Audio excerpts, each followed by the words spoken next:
যখন পার্টি টাটি হচ্ছে তাহলে আমি আর এই নাদন ভাই বাড়ি চলে যাই। মাথা খারাপ, তোমরা বাড়ি যাওয়া কিসের জন্য? তোমরা না থাকলে আজকে আমি এই দিনটা দেখতে পারতাম। বলছি ম্যাডাম, এখনো ভোটের রেজাল্ট তো আসেনি, কালকেই তো রেজাল্ট। ও কোনো চাপ নেই, বুঝতে পেরেছো? আমি জিতবো। এই দারোগাবুরা তাই বলছে আমি জিতবো। এই গ্রামের ভ্যান চালকের থেকে শুরু করে চার দোকান অব্দি সব জায়গায় শুধু নারকেল বেগম, নারকেল বেগম আর নারকেল বেগম। হ্যাঁ একদম ম্যাডাম। বলছি পাদু এসেছে? হ্যাঁ ম্যাডাম এসেছে। তো ওই মানে এই হোল্ডে রাখিস আমার চাকরিটা, ও কথাটা কি বলিস? হ্যাঁ বলেছি, পাদু দাও তো কিছু মনে করেনি। হ্যাঁ আমি জানতাম তো পাদু ভালো ছেলে, আর আমি তো করতে চাইনি, ওই কটকটির জন্যই করেছি। তা বলছি পাদুর সমস্যাটা কিন্তু আমি মিটাই দেবো, বুঝতে পারিস? এদিকে এই পার্টি শেষ হলেই পারেই তোমাদের এই কাজটা ধরবো। হ্যাঁ আচ্ছা ম্যাডাম। তাহলে কি ম্যাডাম আমরা বাড়ির দিকে চলে যাবো? আরে বাবা না না, বলছি তোমরা তো এই সাদা জল, লাল জল, কালো জল এসব কিছু খাও না, খাও কি? মানে বুঝলাম না ম্যাডাম, কি যে বলো? আরে লালদা বাংলার কথা বলছে। না না ম্যাডাম, কি যে বলেন, ওইসব আমরা ছাইপাশ কিচ্ছু খাই না, আমরা একটু বিরিয়ানি ভালো খাই, তাছাড়া আর কিছু না। বিরিয়ানি ওখানে হাড়ি ভরে রান্না হয়েছে, খাওয়া দাওয়া করে তুমি এক কাজ করো, তোমরা দুজন বাড়ি যাইয়ে বাড়িও দিয়ে এসো, প্রচুর লোকের রান্না হয়েছে, খেয়ে দিয়ে পারা যাবে না। তাহলে তো ভালোই হলো, রাত্রে আর রান্না টান্না করার দরকার নেই, বাড়ি ফোন করে বলে দিচ্ছি। একদম একদম, আমারই তো বলা উচিত ছিল, কিন্তু তাড়াহুড়োর চোটে ভুলেই গেছি। ও নিয়ে ম্যাডাম কোনো চাপ নাই, হ্যাঁ আপনি তো আমাদের নিজেদের মানুষ। হ্যাঁ হ্যাঁ শোনো, তাহলে ওই এক কাজ করে খাওয়া দাওয়া করে বালতিতে ভরে দিচ্ছি, নিয়ে যাও। আর এই পার্টি শেষ হতে হতেই তোমাদের ওই বিচারটা ধরতে হবে কিন্তু। একদম ম্যাডাম, ওই পাদুদার বউ এসে বাড়ি আসে উল্টো পাল্টা হুনো ঝুনো কথা বলছে, ও সব আমি মগজ মারি বের করে দেবানি, চিন্তা করো না। আচ্ছা ম্যাডাম, তাহলে পেট পুজোটা সারি ফেলি। ঠিক আছে, তোমরা খাওয়া দাওয়া করো।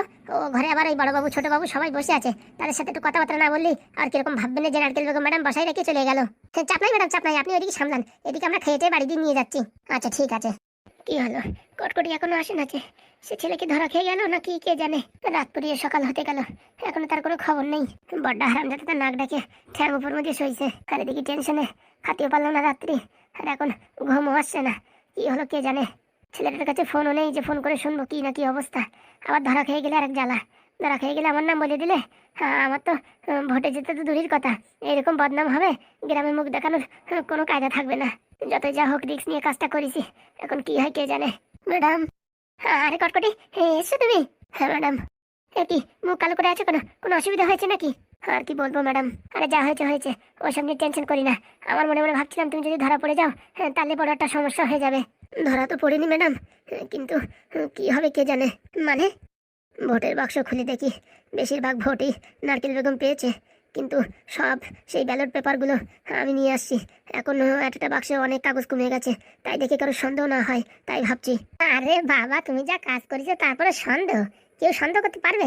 কেউ কোনদিন ভাবতে পারবে হ্যাঁ যে তুমি এই ব্যালট বক্স খুলে ওখান থেকে সব চেঞ্জ করে দিয়েছো? কারোর বাবার ক্ষমতা নেই। কটকটি তুমি যা করেছো তোমার পদ্মধূলি আমার মাথায় দাও। ওরকম বলবেন না ম্যাডাম, সত্যি কথা, তুমি যা করেছো এই ঋণ আমি কোনোদিন ভুলতে পারবো না।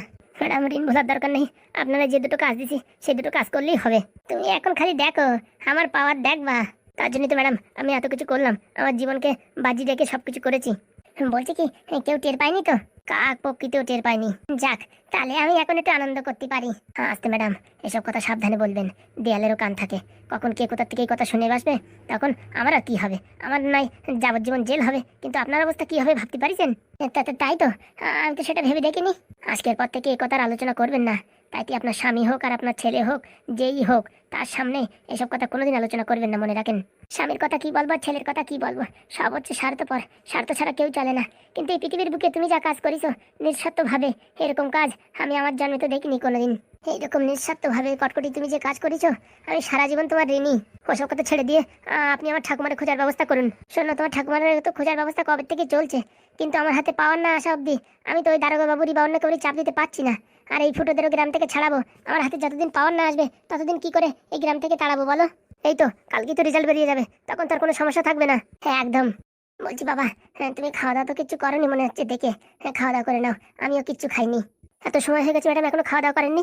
আর বাবা খাওয়া দাওয়া, তুমি যে কাজে গেছো সে কাজ কমপ্লিট না অব্দি খাওয়া দাওয়া আসে? হ্যাঁ, আমার তো একদম নিঃশ্বাস বন্ধ হয়ে আসছিল, আর একটু সময়ের ভিতর যদি তুমি না আসতে না, আমার তো এখানে হাঁটু কাঁপুটে যেত। চাপ নেবেন না ম্যাডাম, কটকটি যে কাজ হাতে নিয়েছে আজ পর্যন্ত সে কাজ কমপ্লিট করে ছেড়েছে, সে তো আমি জানি। তোমার মতন এত সুন্দর একটা বিশ্বাসযোগ্য মানুষকে নারকেল বেগম কি করে ছেড়ে দিল কে জানে। আমি তো আমার জীবন চলে গেলেও তোমার ছাড়তে পারবো না। সে তো ম্যাডাম ছাড়তে পারবেন না, আমার কাজ যদি আপনি না করেন না, আমি ছেড়ে পুরো একদম চলে যাবো অনেক দূরে। ও কথা মুখেও আনে না তুমি, বুঝতে পারিছো? আমার হাতে পাওয়ারটা আসতে দাও, তার থেকে 24 ঘন্টার ভিতর যদি তোমার ঠাকুমারে বের না করে দিতে পারি, তাহলে তুমি আমার নামে একটা কুকুর পুষপা। ওইসব পোষাপুষির দরকার না, আমার ঠাকুমার দরকার। আচ্ছা তুমি চাপ নিও না, ওই রান্নাঘরে রান্না রয়েছে, যাও ঝাপাঝাপ করে খেয়ে নাও, আমি ওখানে খেয়ে নি, পেটের ভিতর ইন্দুর দৌড়চ্ছে। এখন আর খিদে নেই ম্যাডাম। যে টেনশন আমার ভিতরে এখনো চলছে, তাতে আমি আর এখন খেতে পারবো না, বরঞ্চ সকালেই খাবো। ও কথা বললে হয় না ম্যাডাম, এখন খাতে দিতে পারবো না। টেনশনের চোটে কেন বমি টমি এসে যায়। কিচ্ছু হবে না বাবা, কিচ্ছু হবে না। দরকার হয় তোমার জন্য আমি একটু স্যুপ নিয়ে আসছি, স্যুপটাই ভালো থাকবে। এখন ওই ভাত টাত খাওয়া যাবে না। আচ্ছা ঠিক আছে, তুমি একটু বসো, আমি ঝপাত করে যাই একটু স্যুপ নিয়ে আসি। আচ্ছা ম্যাডাম। কটকটি যা কাজ করিছে, আর কি বলবো। সারা জীবন পয়সা দিয়ে এরকম মানুষ পাওয়া যায় না। কপাল, অনেক ভাগ্য করে এরকম একটা কটকটির মতন ছেলে পেয়েছিলাম, না হলে আমার স্বপ্ন স্বপ্নই থেকে যেত। এত কষ্ট করে কাজ করেছি। হ্যাঁ, এখন যদি আমার ঠাকুমারে খুঁজে না বের করো, তাহলে তোমারও আমার এই সিটিতে নামাতে সময় লাগবে না। নারকেল বেগমের মতন মানুষটা আমি ভয় পাইনি, শুধুমাত্র আমার কাজ করছিল না বলে ছেড়ে দিয়ে চলে আসি এখানে। দেখাই দিলাম নারকেল বেগমরেও যে কটকটি কি করতে পারে। যে ভোটে হেরে গেছে সেই ভোটে জিতাই দিচ্ছি, মানে ফাজলামি নাকি? আর আমার কথার অবাধ্য হয়েছে তো কাজ শেষ। আরে স্যার, আপনি হঠাৎ করে কেন, এসে কি ভুল করলাম নাকি? কি যে বলেন স্যার, আপনি হচ্ছে আমাদের হত্যাকর্তা বিধাতা। অনেক ব্যস্ততার থাকার কারণে আপনার কাছে ফোন করতে পারিনি। একটার পর একটা বাস লাগিয়ে রয়েছে আমাদের পিছনে। একটা বের করি তো আরেকটা ঢোকে, আরেকটা বের করি তো আরেকটা ঢোকে। এইরকম পরিস্থিতি, বাস বের করতে করতে এতদিন সময় হয়ে গেল, আপনার একটু ফোন করতে পারলাম না। বলছি স্যার, হ্যাঁ আপনাকে যে কি বলে ধন্যবাদ দেবো, এতদিন পরে আসছেন আর কি বলি। বলছি স্যার, আপনি বসেন, আপনার জন্য একটু শরবত করে নিয়ে আসি। আরে না না, এখন শরবত করার সময় নেই। এরকম বললে হবে স্যার? এতদিন পরে পদ্মধূলি রেখেছেন আমাদের বাড়িতে, আর একটু শরবত না খেলে হবে? আরে বাবা, আমার আবার গিয়ে স্কুল ধরতে হবে, যে কারণে আসছি। বলছি সঙ্গে ওটা কে, আমাদের ভাইপো নাকি? হ্যাঁ হ্যাঁ। বাবা, ভাইপো তো দেখি অনেক বড় হয়ে গেছে। ভাইপো, তা তোমার নাম কি? আমার নাম টুনুমুনু। বাহ, খুব সুন্দর নাম তো। তা বলছি, পাদুরে দেখছি না যে, আর ওই যে হাগুরেও দেখছি না যে, কোথায় গেল? ওই হাগুদার পাদু, ওটা একটু ওই মুদিখানার দোকানে গেছে, কি কি জিনিসপত্র কিনবে। পাদু অনেকদিন পরে বাড়ি আসছে তো, তাই বাড়ির জিনিসপত্র সব নাকি একবারে কিনে দিয়ে যাবে। রোজ দিন তেল আলো ডালানো ঝালানো সেসব ফন্দি থাকবে না। আর এই দোকানদারের সাথে কথা বলে যাচ্ছে, যত টাকা বিল হবে ফোন পে করে দেবে, যা যা লাগবে নিয়ে আসো, সেই সব কথাবার্তা বলতে গেছে। তা কখন আসবে শুনি? ও স্যার, কমসে কম ঘন্টাখানেক লাগবে, অনেক জিনিস আনবে তো। এই সর্বনাশ করিছে। আমি ভাবছি কি আমার ছেলের এক্ষুনি ছেড়ে এই ট্রেনেই চলে যাব। বুঝলাম না স্যার। তোমাদের এই ভাইপো যা বাতিল হয়েছে, তো বলার বাইরে। কি যে বলেন স্যার, দেখে তো মনে হচ্ছে একদম ছোট বাচ্চা কোকি ছেড়ে। আর কচি, এক নম্বরে পোত পাকা। কি বলছেন স্যার? সব কিছু মিথ্যে কথা বলতে। বাবা আমার উপর রেগে আছে তো, তাই উল্টোপাল্টা কথা বলছে। হয়েছে হয়েছে, অত নাটক করো না। এরা সব কিছু জানে, সব কিছু বোঝে। আমার বিয়েতে আসছিল, বুঝতে পারিছো? যখন তুমি এই পৃথিবীর বুকে ভূপৃষ্ঠ হওনি, তার আগে ওদের সাথে আমাদের সম্পর্ক। ওরা জানে কে কিরকম মানুষ, বুঝতে পারিছো? অত নাটক করে না। আমি আবার কোথায় নাটক করলাম? যেটা সত্যি সেটাই তো বললাম। বলছি ভাইপো, কি হয়েছে আজ বলো না। একটুখানি ঝামেলার জন্য আমার বাড়ি থেকে এখানে নিয়ে আইছে। আর ফুটো বলো না, গ্রামে যে দুই তিনটে হতবাগা ছেলের সাথে ঘোরাঘুরি করে, তারা কোথায় বিড়ি খাবে, কোথায় চুল্লু খাবে, হ্যাঁ, সেই সব দরবারে থাকে, সেই সব ছেলেপেলের সাথে ঘরে। কবে যে এই মালও শুরু করে দেবে, সেই আমার সন্দেহ। আমার তো মনে হয় ওই দাঁতের ফাঁকা দিয়ে কালো কালো হয়ে গেছে, মনে হয় বিড়ি খাওয়ার জন্যই। ও বাবা, তুমি কি কথা বলছো? কেন, খারাপ কিছু বললাম নাকি?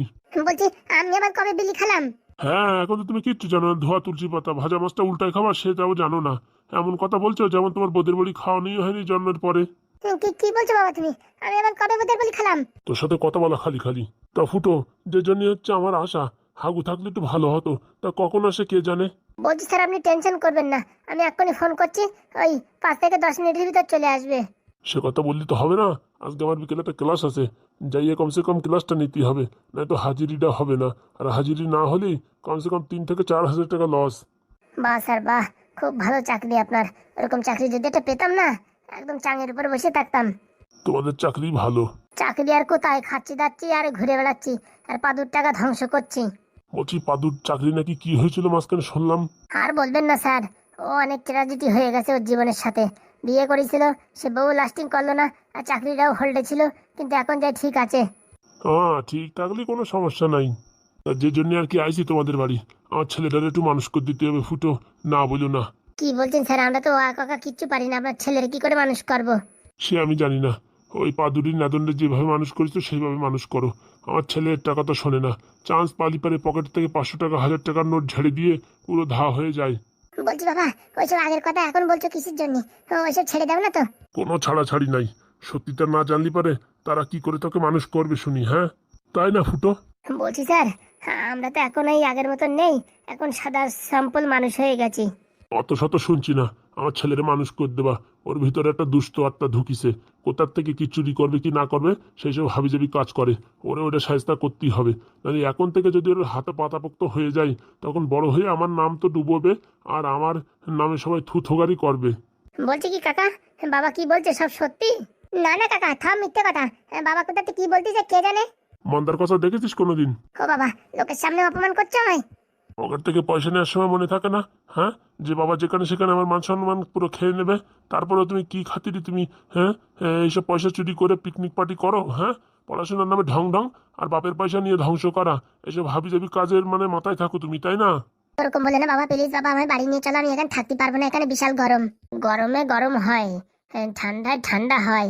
আর এই গরমেতে লোহা কাটার করতে লোহা কাটে, তার জন্য চিন্তা করে লাভ নেই। বুঝতে পেরেছো? তোমার বাবা একটা সৎ মানুষ, আমরা অনেক শ্রাদ্ধ করি, এই মানে শ্রদ্ধা করি।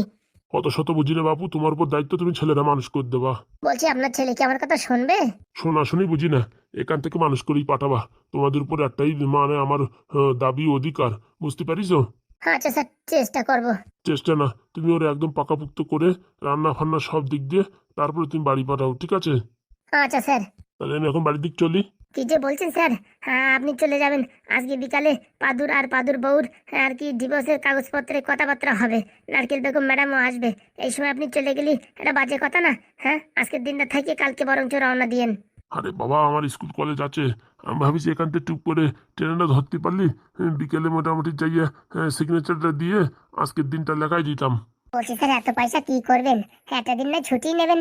এই সেমিনারটারে বলিছি পড়াশোনা করে ভালো করে মানুষের মতন মানুষ হয়। তোর থেকে কত অভদ্র ছেলে ভালো করে পাস ফাস করে টোরে এ কাজ ও কাজ করছে, আর তুই বাড়ি বসে বসে গিলছিস। হ্যাঁ, পড়াশোনার নামে নবডাঙ্কা। ওরকম বলে না বাবা, আমি পড়াশোনা ভালো, কেমন আমার পড়তে বসতে মন লাগে না। আরে বাবা, ওটাই তো মন্ত্র। পড়তে বসে যদি মন্ত্র লেগে যেত, মন লেগে যেত, তাহলে তো তুমি আজকে সায়েন্টিস্ট হয়ে যেতে বাপু। বলছি কি স্যার, আজকে আপনি যেতে পারবেন না। সালিশিটা বিচারটা হোক। আপনি একটা গ্রাহ্য মানুষ, মানে মানে ভালো একটা মানুষ। আপনি থাকলে পারে লোকে একটু ভয়টাই পাবে, বুঝতে পেরেছেন? তোমরা আর কি বলবা, আমি আগেতেই ভাবিছি তোমাদের বাড়ি আসা মানে একদিনে যাওয়া তো মানে ইম্পসিবল। বলছি কি ফুটো, পাদুর বউর জন্য তোরা শাড়ি শুড়িও কিনে আনলাম না। একটু চলো দেখি রাস্তা থেকে ঝপাত করে একটা শাড়ি শুড়ি কিনে নিয়ে আসি। না স্যার, যে চলে যাবে সংসার করবে না, তার আবার শাড়ি আসে কিসের জন্য? তারে তো একটা ওই প্লাস্টিকের একটা মানে মগও দেওয়া উচিত না? কি বলছো? পাদু এত ভালো স্টুডেন্ট, আর আমি তো জানি ও সেই রকম লেভেলের চাকরি করবে। চাকরি পেয়ে গেছে, সবকিছু হয়ে গেছে, বিয়ে থায় তো আসতে পারিনি। হ্যাঁ, তা মোটামুটি একটা উপহার দিতে দেবা না? ও সময় আছে, যদি কোনদিন আপনাদের বাড়ি যায় তখন দেবেন। আচ্ছা, জ্বালা তো। বলছি কি বাবা, বাড়ি চলো না তো, এখানে থাকবো না। এনাদের কথাবার্তা অন্যরকম। এখন থেকে তোমার জায়গা এটাই, বুঝতে পেরেছো? যতদিন না মানুষের মতন মানুষ হবা, ততদিন এখানে পড়ে পড়ে ছাই মাস গিলবা, ঠিক আছে? বলছি বাবা, আমি ভালো করে পড়াশোনা করবো, আর কোনদিন তোমার পকেটে টাকা টাকা ঝাড়বো না। প্লিজ আমার এবারের মতো মাফ করো। হ্যাঁ হ্যাঁ, আমার বাড়ি নিয়ে চলো। আমার তোকে তোর কি মনে হয়, ক্যাবলা নাকি? হ্যাঁ, বাড়িতে অব্দি হ্যাঁ গাড়ি ভাড়া করে আইসি কি লাফালাফি খাওয়ার জন্য নাকি নাকি? আরে ভাইপো, তুমি টেনশন করো না, বুঝতে পারিস? আমরা তো আছি, তোমার ফুল ট্রেনিং দিয়ে দেবো। আর তোমার বাড়ি যাওয়ার জন্য মন ইচ্ছা চাইলেও তুমি যেতে পারবা না, বুঝতে পারিস? না না ভাই, যাবো। এক কাজ কর, কালকে সকাল অবধি থাক, তারপরে মিটিংটা সারি টেনে একবারে বাড়ি যাবানি। কথা দিচ্ছ তো? আরে বাবা হ্যাঁ, 3 সত্যি 3 সত্যি 3 সত্যি। বলছি বাবা, এরা আবার আমাদের মারবে না তো? তুমি কি ভাবতেছো তোমার বোর্ডিং স্কুলে রাখছি কিসের জন্য? বাড়ি বসে তোমার মার এরকম আহ্লাদ আমদার ওইসবে তুমি একদম বিগড়ে যাচ্ছ, বুঝতে পারিস? প্লিজ বাবা, প্লিজ তুমি আমার বাড়ি নিয়ে চলো, তুমি যা বলবে আমি তাই শুনবো। হুম হুম, তা হবে না। কলগেটের ভিতর থেকে একবার কলগেট বেরোয় গেলে যেমন ঢোকানো যায় না, আমার মুখ থেকে একবারে কথা বেরোয় গেছে মানে সেটা পাল্টানো মানে আকাশ বাতাস এক করে দেওয়া, বুঝতে পারিস? এরকম বলো না বাবা, প্লিজ বাবা প্লিজ। আরে ভাইপো, তুমি টেনশন নিও না। এখানে থাকতে থাকতে না তোমার এইরকম ভালো লাগবে না, তুমি বাড়ির কথা মনেই করবে না। সেটা আবার কখনো হয়? তাহলে দেখতে থাকো আমরা কি করি। বলছি, জাতি যখন ফুটো দিবা না, একটু হাত পা ধোয়ার ব্যবস্থা করে দাও। হ্যাঁ একদম স্যার, বাইরেও জল আছে। আর আপনি যে রুমে থাকবেন ওখানে ঘরের ভিতরে পায়খানা বাথরুম করে দেওয়া হয়েছে, আমরা গেস্টদের জন্য স্পেশাল করে বানানো হয়েছে ওইটা। বাহ বাহ বাহ, খুব ভালো। তাহলে আমি জামা প্যান্ট ছেড়ে একটু রেস্ট করি। হ্যাঁ, আবার তোমাদের ওই বিচার না কি বললে সেটাও হবে, সেটাও দেখতে হবে, শুনতে হবে, আবার বুঝতেই হবে। মানুষের জীবন নিয়ে তো ছিনিমিনি খেলা যায় না, তাই কি না? হ্যাঁ একদম স্যার, একদম।